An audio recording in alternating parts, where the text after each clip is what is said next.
Shalom. Marilah kita mendengarkan bahasa di jemaat ini. Yang pertama adalah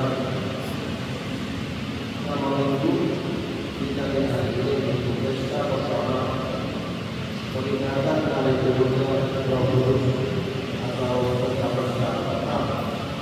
Topik minggu peran Roh Kudus dalam hidup atau orang-orang yang berbagian di bodohnya manusia. Yang kedua, kepada bahasa Indonesia. Pada hari ini kita melaksanakan ibadah berbahasa Indonesia yang mengumpulkan persembahan yang kelima di dalam takwa yang akan dipergunakan untuk keperluan operasional berikutnya. Yang ketiga, ibadah partai. Pada hari ini 9 Juni 2025 yang akan datang kita akan mengadakan ibadah pesta kedua peringatan dengan turunnya Roh Kudus atau peringatan kedua bersama anggota Gereja Jayapura di Pantai Hamasan. Ibadah dimulai pukul 09.00. Kita akan berangkat bersama dari gereja pukul 7.30 di depan. Jemaat diharapkan membawa nasi masing-masing, sedangkan lauk makan siang akan disediakan oleh gereja. Yang keempat, yang bertugas membersihkan gereja di tanggal 13 Juni 2025 adalah keluarga Agung Nowo, 21, keluarga Dewi Sitoar, 21 orang, keluarga Dewi Simatujah, 21 orang, dan keluarga Dewi Simatujah, 21. Tugasnya adalah membersihkan ruang ibadah, duduk berbahasa, kamar mandi, dan pengarahan gereja sebelum bertubuh serta menutup jendela gereja setelah ibadah. Yang kelima, bagian lingkungan. Bagian lingkungan pada tahun 2025 diadakan di rumah keluarga Selanjutnya Doro Busabia yang beralamat di Jalur Musuh Bangsa. Ibadah masuk yang 18 menit dan diharapkan bagi semua anggota jemaat untuk datang mengikuti ibadah tersebut. Yang keenam, anak lahir.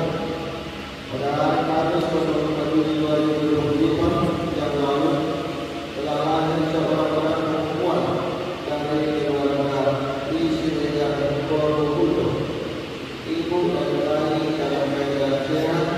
Kita doakan agar ibu yang melahirkan segera pulih dan anak tersebut dapat tumbuh menjadi orang yang sehat dan takut akan Tuhan. Yang ketujuh, kebersihan gereja.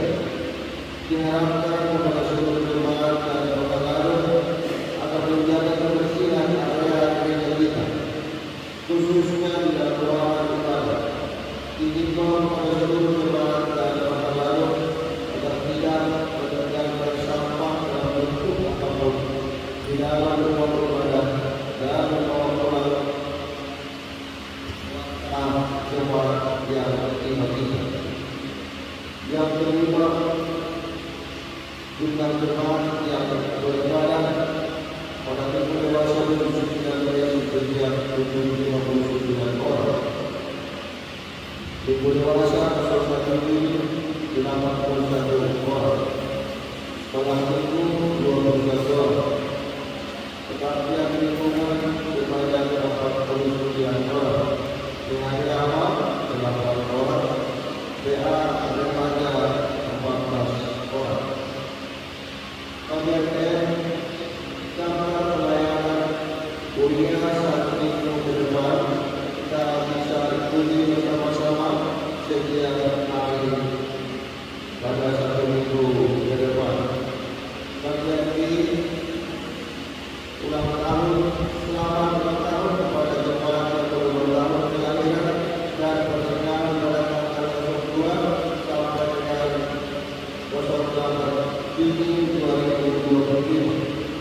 tahun kelahiran. Yang pertama Nurdin Abdul Mumpar dengan usianya 42 tahun. Yang kedua Syekh Abdullah Muhammad Ayat dengan usianya 17 tahun. Yang ketiga Siswa Dr. R.K. Watauli Watalam MS SPK dengan usianya 52 tahun. Yang keempat Elsa Prakamuna dengan usianya 1 tahun. Yang kelima Nurul Al-Fatih Asyadian dengan usianya 11 tahun. Yang keenam Leonel Putra Edi Syadian dengan usianya 1 tahun. Demikian terpatuhan di dalam Yohanes 15 ayat itu. Jika Allah menerima di dalam waktu dan bermakmum kita di dalam waktu, mintalah apa saja yang kamu kehendaki dan kamu akan menerimanya. Bagaimana antara ibadah pertanyaan saat kita beribadah agar semuanya dibawakan. Bagian ini waqara doa. Cicilan kursi panjang dari keluarga Pak Bayu mewajibkan sebesar Rp200.000. Bagian A keluarga Pak Bayu mewajibkan untuk pembangunan untuk persiapan bulanan yaitu kemudian Rp50.000, operasional Rp50.000. Yang panjang ini keluarga Pancasila foto terbuka dari Juli sampai September 2025, kemudian Rp150.000, operasional Rp50.000. Yang ke-10 iuran pembangunan. Kami minta dari keluarga apa itu bonus lanjutan dari Januari sampai Februari sebesar Rp100.000. Dari keluarga Sujono Sinaga pembangunan dari Juli sampai Desember 2020 sebesar Rp300.000. Bagi yang ke-11 Muhammadiyah kami menerima dari keluarga M semua keluarga berubah atas penyertaan Tuhan kepada keluarga sehingga kemudian operasional dunia Rp500.000. Total keseluruhan Rp5.190.000. Total penerimaan kuliah Rp2.880.350. Total pemasukan pembangunan Rp854.750. Total pemasukan pusat organisasi Rp1.670.500. Laporan keuangan Kabupaten Berkelok bulan tahun 2025. Jumlah masuk bulan ini untuk kuliah Rp2.287.750. Pembangunan Rp3.679.100. Pusat sentralisasi Rp4.224.150. Total pasukan bulan Rp3.240.000. Satu awal bulan ini sebesar Rp182.433.650. Jumlah pemasukan sampai dengan 2025 sebesar Rp150.771.800. Jumlah uang masuk ke keuangan Rp3.679.100. Jumlah uang masuk pusat Rp4.244.150. Jumlah total uang masuk Rp158.158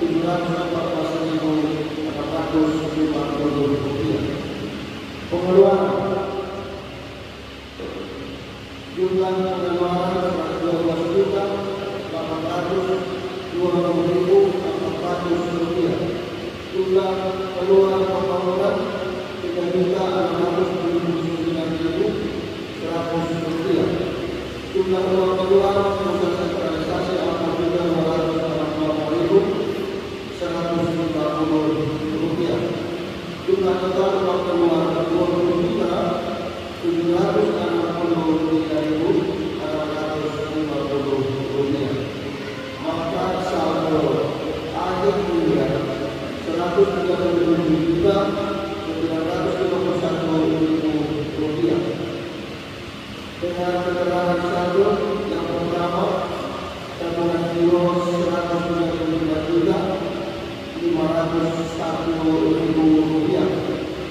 Uang cash secara negara 2.450.000 rupiah. Demikian pelaksanaan jemaat di Jemaat Negara Tuhan Yesus Tuhan kita sekalian. Horas.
Amin.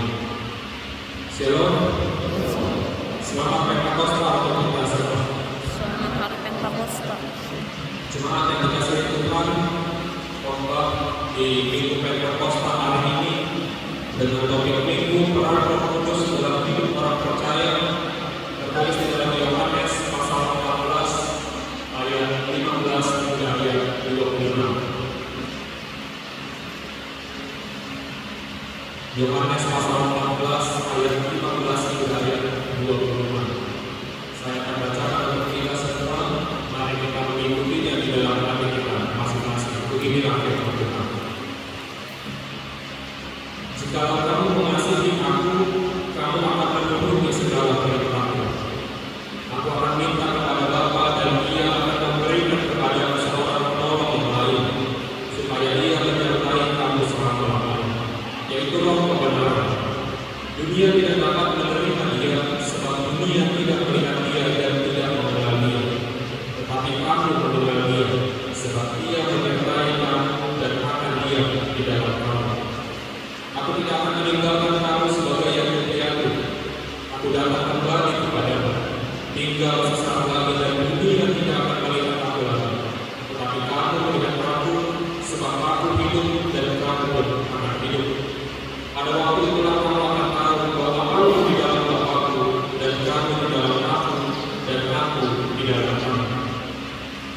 Barang siapa memegang perintahku dan melakukannya, dialah yang mengasihi aku. Dan barang siapa mengasihi aku, ia akan dikasihi oleh Bapa-Ku. Dan aku pun akan mengasihi dia dan akan menyatakan diriku kepadanya. Yudas yang bukan Iskariot berkata kepadanya, Tuhan, apakah sebabnya engkau tetap menyatakan dirimu kepada kami dan bukan kepada dunia? Jawab Yesus, jika seorang mengasihi aku, ia akan menuruti firman-Ku, dan Bapa-Ku akan mengasihi dia, dan kami akan datang kepadanya dan dia bersama-sama dengan dia. Barang siapa tidak mengasihi aku, ia tidak menuruti firman-Ku, dan firman yang kamu dengar itu bukanlah daripadaku, melainkan dari Bapa yang mengutus aku. Semuanya itu dikatakan kepada aku selagi aku berada bersama-sama dengan kamu. Tetapi penghibur, yaitu Roh Kudus yang akan diutus oleh Bapa dalam namaku, Dialah yang akan mengajarkan segala sesuatu kepadamu dan akan mengingatkan kamu akan semua yang telah kukatakan kepadamu. Demikian firman Tuhan. Amin. Saudara-saudara yang dikasihi Tuhan Yesus Kristus, khususnya yang dulu merantau dari kampung hingga ke Papua ini, apakah mengingat masih ingat dulu pesan apa yang disampaikan oleh orang tua kepada anak-anaknya? Ketika dulu sebelum terpisah, sebelum berangkat menuju perantauan atau langsung menuju ke Papua ini, pesan-pesan apa yang dulu disampaikan, yang dulu dititipkan kepada orang beriman? Mungkin dulu ketika di pelabuhan, ketika berpisah, atau yang naik pesawat di bandara Polonia, mungkin akan disampaikan, dulu pernah disampaikan bucu wakda, bucu yang ada baik-baik di sana ya, diperlui mana kerasmu, diperlui mati lampu, baik kalau kesalahan-kesalahan yang ada dan lain sebagainya.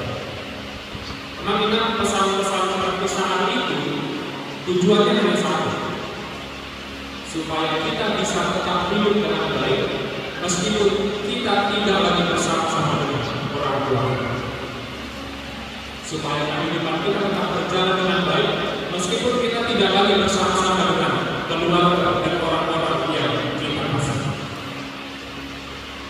Meskipun kita harus berpisah dengan mereka, meskipun kita harus berjuang sendirian, tetapi melalui pesan-pesan yang disampaikan itu diharapkan kita akan tetap mampu dan selalu semangat untuk menjalani lembaga kehidupan yang baik. Itulah tujuan dari pesan-pesan perpisahan yang disampaikan. Namun ingat khotbah kita pada hari ini juga merupakan sebuah pesan perpisahan, yakni pesan perpisahan yang disampaikan Tuhan Yesus Kristus kepada ke-12 muridnya, termasuk Matias yang menggantikan Yudas Iskariot. Sebelum Yesus naik ke surga, ia terlebih dahulu berpesan kepada para muridnya. Ia meninggalkan pesan-pesan perpisahan supaya meskipun mereka akan berpisah, tetapi Yesus berharap murid-muridnya dapat tetap hidup dengan baik, supaya mereka tetap berjalan dengan normal, dengan baik kehidupannya meskipun harus berpisah, tidak lagi bersama-sama dengan Yesus, supaya mereka tetap semangat, tetap kuat dan tidak menyerah dalam memberitakan kabar sukacita, dan terutama supaya mereka dapat tetap memelihara iman mereka kepada Allah. Untuk itu mari kita lihat apa isi dari pesan ini. Di dalam ayat yang ke-15, Tuhan Yesus berpesan kepada murid-muridnya, "Jikalau kamu mengasihi Aku, kamu akan menuruti segala perintah." Yesus mengajak, Yesus meminta kepada para murid berpesan supaya mematuhi segala perintah Yesus. "Jikalau kamu mengasihi Aku, kamu akan menuruti segala perintah." Anak-anak, mengasihi tentu tidak cukup hanya lip service, tidak cukup hanya di mulut saja, tidak cukup hanya dikatakan aku mengasihimu. Baik kasih kepada pasangan kita, pada suami atau istri, baik kasih kepada orang tua, kepada anak, kepada siapapun, tidak cukup hanya diucapkan. Terlebih lagi kasih kepada Tuhan. Banyak orang mengatakan aku mengasihi Engkau ya Tuhan.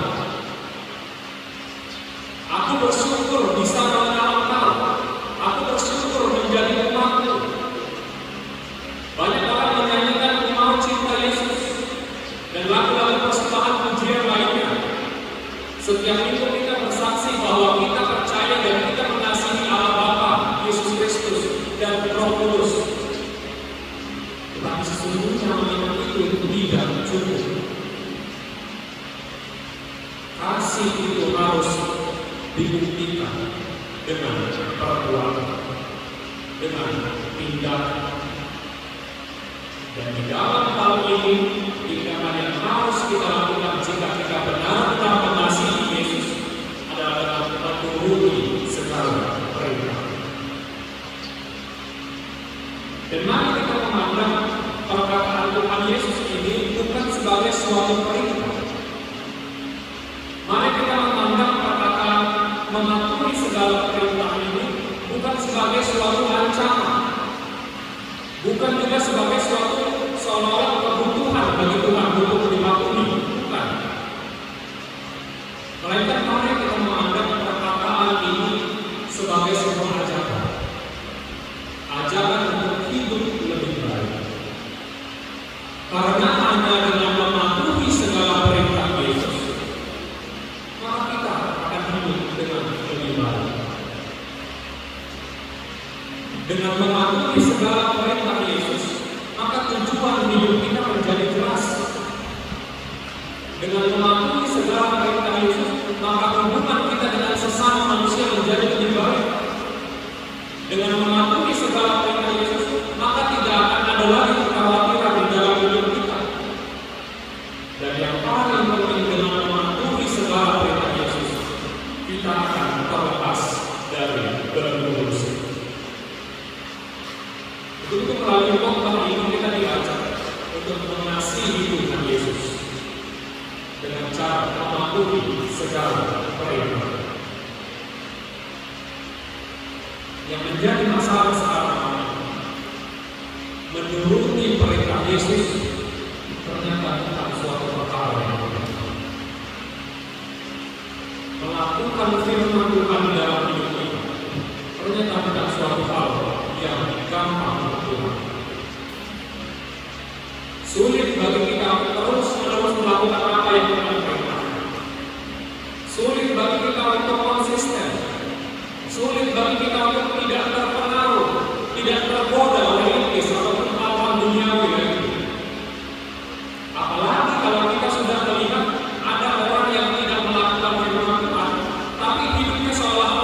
baik-baik saja.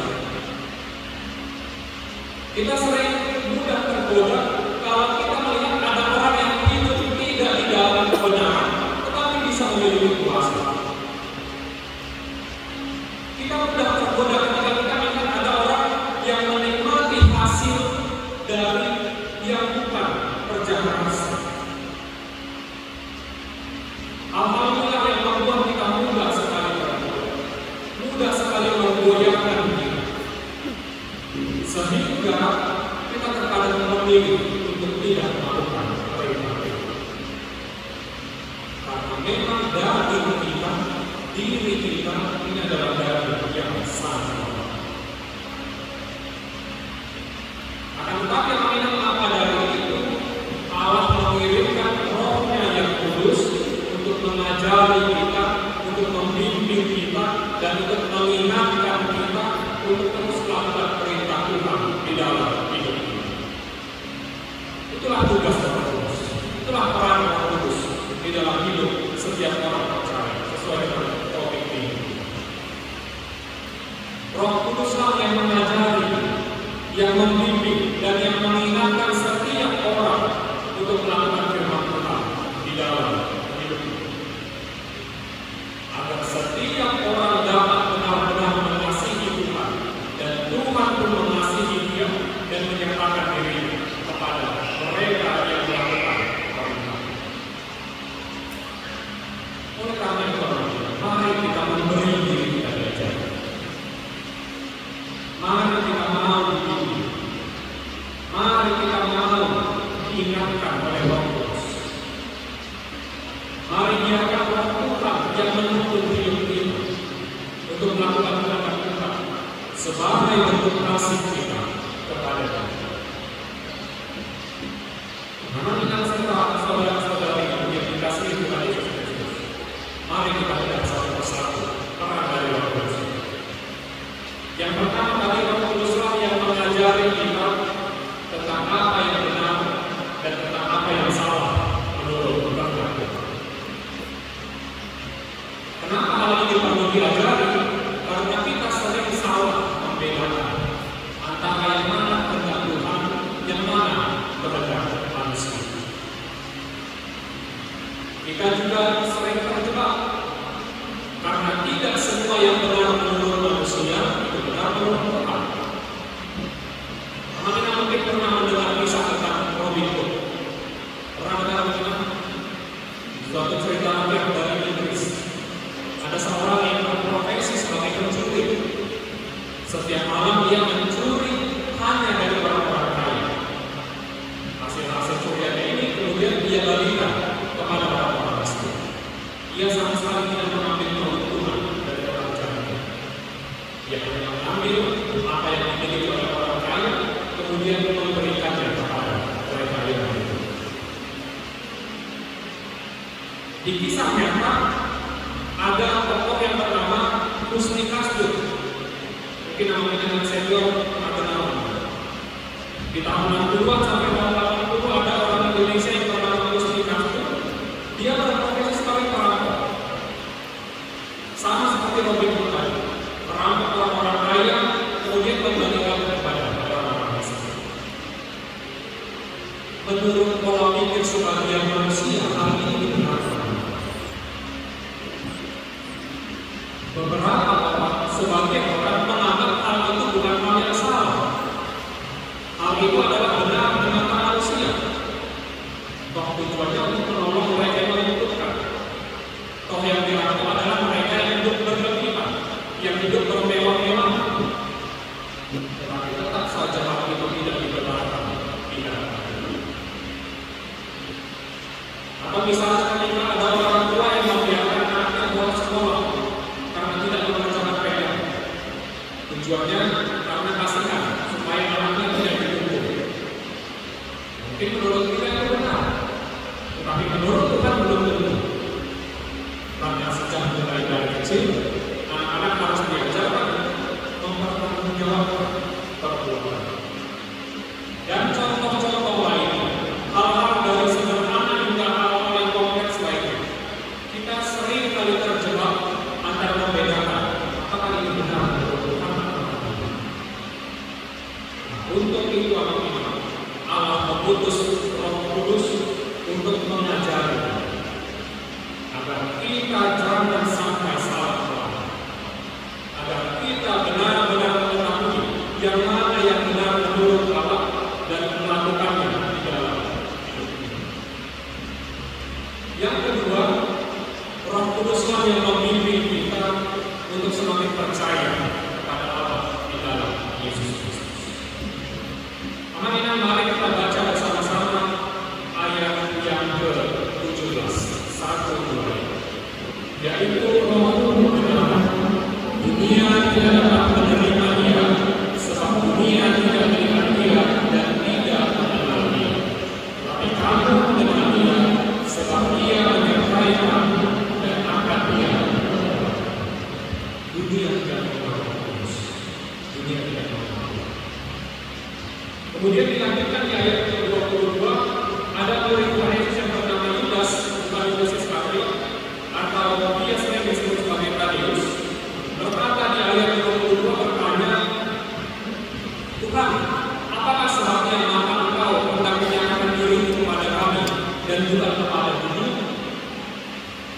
Dari kedua ayat ini kita bisa melihat bahwa peran Roh Kudus, perkataan mereka yang dua ayat tadi menyatakan bahwa ada peran Roh Kudus yang membimbing kita untuk bisa percaya kepada Dia. Roh Kudus berperan di dalam setiap orang percaya untuk membimbing kita untuk bisa benar-benar mengenal siapa Allah. Oleh karena itu orang yang tidak menerima Roh Kudus, yang tidak membiarkan Roh Kudus bekerja di dalam hatinya, tidak akan bisa mengenal Allah. Sebab Tuhan hanya menyatakan dirinya, hanya menunjukkan kuasanya kepada orang-orang yang hidup di dalam Roh Kudus. Maka dari itu, semakin jauh seseorang dari Roh Kudus, semakin dia akan meragukan Tuhan di dalam hidupnya. Itu kenapa orang-orang yang bukan Kristen sulit untuk memahami konsep Tritunggal. Sulit memahami bahwa Tuhan itu satu di dalam tiga pribadi. Mereka berkeras, mereka tersebut bahwa Tuhan itu ada tiga. Kenapa? Karena mereka tidak dibimbing oleh Roh Kudus. Mereka tidak membiarkan Roh Kudus bekerja membimbing mereka untuk memahami iman. Sedangkan kita yang hidup di dalam Roh Kudus, meskipun sulit untuk menjelaskannya, tapi Roh Kudus membimbing kita untuk mengimani. Roh Kudus juga yang membimbing kita untuk mengimani, mempercayai perbuatan-perbuatan Yesus di dalam hidup manusia. Ia berjalan di atas air. Ia membangkitkan orang mati. Ia menyembuhkan orang yang lumpuh, yang secara akal sehat manusia sulit untuk diterima. Tetapi Roh Kudus membimbing. Sekalipun kita tidak melihatnya secara langsung, tetapi Roh Kudus membimbing kita untuk mengimani. Roh Kudus juga yang mengimani dan membimbing kita untuk mengimani janji keselamatan yang diberikan Tuhan kepada setiap orang percaya. Roh Kudus yang membimbing. Yang ketiga, peran Roh Kudus dalam hidup orang percaya yaitu mengingatkan kita untuk terus setia melakukan firman Tuhan di dalam hidup kita. Di dalam hidup ini sering kali kita diperhadapkan dengan pilihan-pilihan yang sulit. Ketika kita harus memilih jalan mana yang harus kita tempuh. Ketika kita harus memilih antara dua hal yang harus diperjuangkan salah satunya. Bisa Roh Kudus hadir untuk berbicara, untuk menuntun kita memilih dan melakukannya. Roh Kudus juga yang mengingatkan kita agar tidak salah langkah di dalam hidup. Roh Kudus mengingatkan kita melalui suara hati agar jangan sampai kita terjatuh ke dalam dosa. Meskipun suara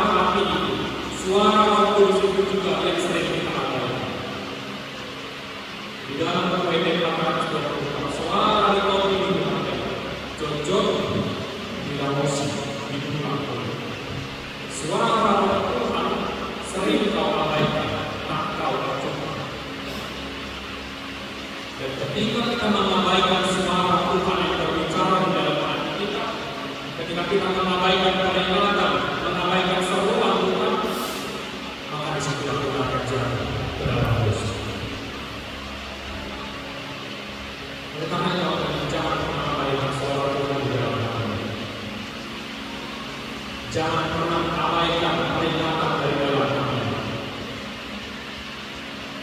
termasuk suara Tuhan yang disampaikan melalui khotbah, melalui renungan dari surga. Banyak orang yang besar, banyak orang yang tidak beriman, bahkan marah ketika ia merasa ditegur melalui khotbah, ketika ia merasa ditegur melalui renungan atau yang salah. Khotbah tidak pernah bertujuan untuk menyakiti perasaan yang ada. Khotbah tidak pernah bertujuan untuk menyakiti perasaan. Jadi kalau Tuhan merasa ditegur oleh khotbah, oleh firman Tuhan, itu artinya Roh Tuhan sedang mengingatkan. Ketika kita merasa tertampar oleh khotbah yang disampaikan, itu artinya Roh Tuhan sedang bekerja untuk mengingatkan melakukan firman yang disampaikan. Unang desa itu, unang desa yang rosik, alijaro jalan Allah. Semua firman Tuhan yang disampaikan untuk menegurmu, jadikan itu dari dekat itu sebagai pengingat dan berubahlah menjadi pribadi yang lebih baik. Kemudian saya mau mengajak kita untuk sekali lagi orang beriman firman Tuhan. Terlebih lagi di ayat yang ke-20, di sana dikatakan, pada waktu itulah kamu akan tahu bahwa aku di dalam Bapa dan kamu di dalam aku dan kamu di dalam Bapa. Orang yang kita melalui Rohnya yang kudus telah tinggal di dalam diri kita. Hati kita ini, diri kita inilah sekarang menjadi tempat tinggal Roh Kudus, tempat Roh Allah bekerja di dalam diri kita. Memang itu nyaman tinggal di rumah yang kotor. Ada yang nyaman tinggal di rumah yang kotor? Tidak ada yang nyaman tinggal di rumah yang kotor. Apalagi Roh Tuhan kita. Untuk itu mari kita jaga kebersihan, mari kita jaga kesucian diri kita. Sebab di sana Roh Allah tinggal untuk bekerja, mengingatkan, mengajari dan membimbing. Mari hilangkan segala iri hati, hilangkan segala dengki, segala perasaan dendam. Jauhkanlah hati kita dari segala hal yang bisa mengotori rumah kita, supaya Roh Allah nyaman tinggal di dalam.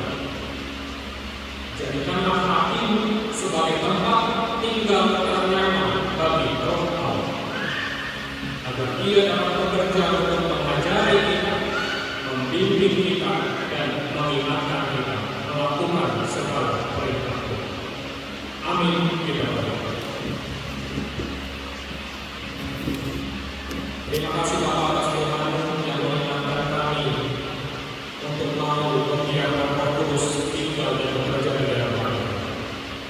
Biarlah Roh yang kudus itu Tuhan senantiasa mengajari kami, membimbing dan mengingatkan kami untuk mau melakukan firman-Mu di dalam hidup kami. Dan Tuhan kuatkanlah kami dan teguhkanlah hati kami melakukan firman-Mu. Kita kami berdoa untuk semua jemaat dan juga hamba-Mu yang sedang dalam keadaan sakit. Dengan Tuhan menjamah tubuh mereka. Tuhan kurangi tubuhnya Tuhan. Berkati setiap obat yang masuk ke dalam tubuh. Berkati setiap tenaga yang menolongnya Tuhan. Agar semua jemaat-Mu dan hamba-Mu yang sedang dalam keadaan sakit bisa segera pulih dan kembali lagi tertugas dan pelayanan. Hidupkanlah juga mereka yang terluka dan kuatkan mereka yang sedang dalam keadaan. Terkhusus Tuhan, kami berdoa untuk saudara-saudara kami di Wamena. Terlebih lagi saudara-saudara kami jemaat HKBP Sayakami, di mana mereka mengalami pergumulan Tuhan oleh sebab konflik yang terjadi di daerah mereka. Ya Tuhan yang Maha Pengasih dan yang mau melindungi mereka, menjauhkan dari setiap mara bahaya, menjauhkan dari setiap tindakan yang tidak benar, agar semua orang yang percaya kepada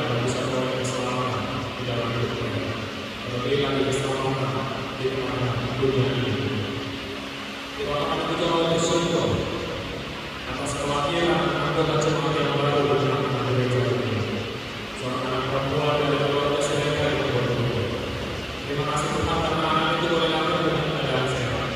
Dan Tuhan memberkati tumbuh kembang dalam menjadi anak Tuhan. Memberkati orang tua yang memberikan kesehatan dan berikan rezeki dari Tuhan.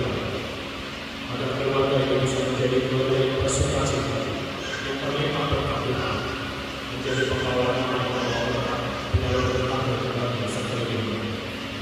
Kami juga bersyukur Tuhan untuk penambahan usia bagi seluruh jemaat dan hamba yang berulang tahun di dalam hidup.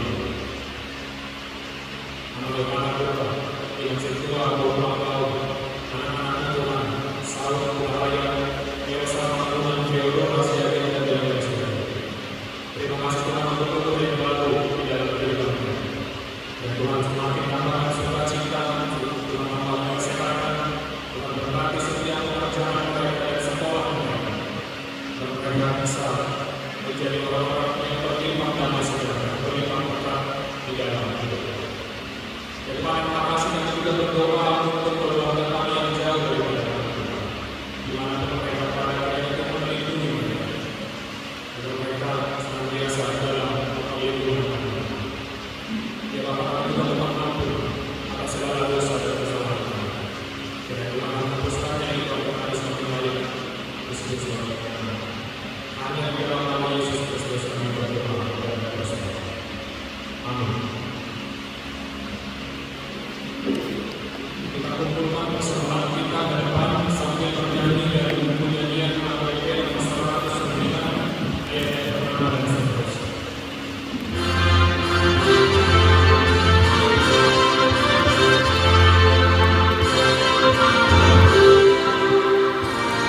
dan berkatilah persembahan umat ini, agar dapat kami pergunakan untuk pekerjaan dan pelayanan kerajaan Tuhan di dunia ini.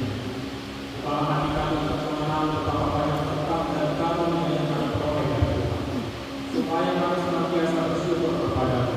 Di dalam nama Yesus Kristus Tuhan kami. Amin.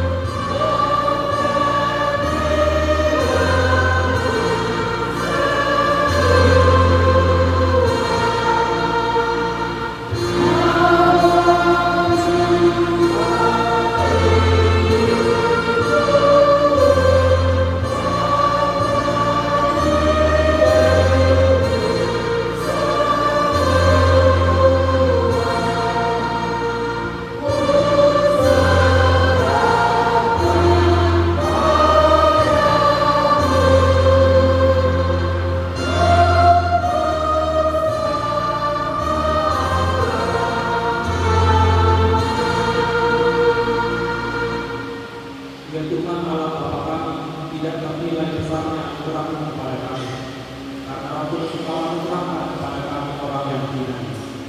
Pemberian melebihi dunia dengan segala isi. Kami berterima kasih dan memuji nama-Mu, karena kebesaran dan kemuliaan yang Engkau nyatakan kepada kami. Curahkanlah Roh Kudus kepada jemaat-Mu, orang-orang percaya yang setia di dalam kepada Yesus Kristus Tuhan kami, agar kami diajar, dipimpin, diterangi dan dikuduskan, serta dikuatkan untuk melayani firman. Ya Roh Kudus, persatukan jemaat yang Kau pilih agar saling menerima dan saling mengasihi selaku anggota tubuh Kristus yang kudus. Sinari dan terangilah hati kami, agar kami mengenal segala dosa dan kesalahan kami, dan agar kami setiap hari disucikan dan diperbaharui, serta layak bersekutu di dalam jemaat yang kudus dan aman. Tolonglah kami agar tetap menyadari bahwa kami telah memperbaraikan dengan Allah dengan penuh keyakinan kami dapat tersebut. Bapa kami di dalam Tuhan Yesus Kristus, limpahkanlah rupa-rupa karunia kepada jemaat-Mu, agar semakin bertambah banyak pemberi Injil, pengajar, dan yang rela mengasihi sesama manusia. Terangi dan berkatilah persekutuan orang Kristen di gedung gereja, di sekolah, dan di rumahnya masing-masing, agar mereka sadar akan persekutuan di surga kelak. Bangunkanlah orang yang tertidur dan berilah kekuatan kepada orang yang lemah. Serahkanlah fasik dan segala supaya mereka bertobat dan meninggalkan kejahatan mereka. Berilah hikmat kepada orang yang rendah hati, dan timbulkanlah orang yang bersalah dan menderita, agar mereka tidak dicemoohkan dunia. Lindungi dan tinggallah bersama orang yang menganiaya karena iman kepada Kristus, agar mereka tidak keluarkan bagaimana dan apa yang telah mereka. Bimbinglah mereka, penguasa dan pelajar, agar mereka bertindak adil dan patuh akan hari perlakuan Tuhan. Kuatkan dengan kami agar kami selalu yakin bahwa segala yang disangsikan diampuni, dan kami akan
wajahnya kepadamu dan memberi engkau damai sejahtera.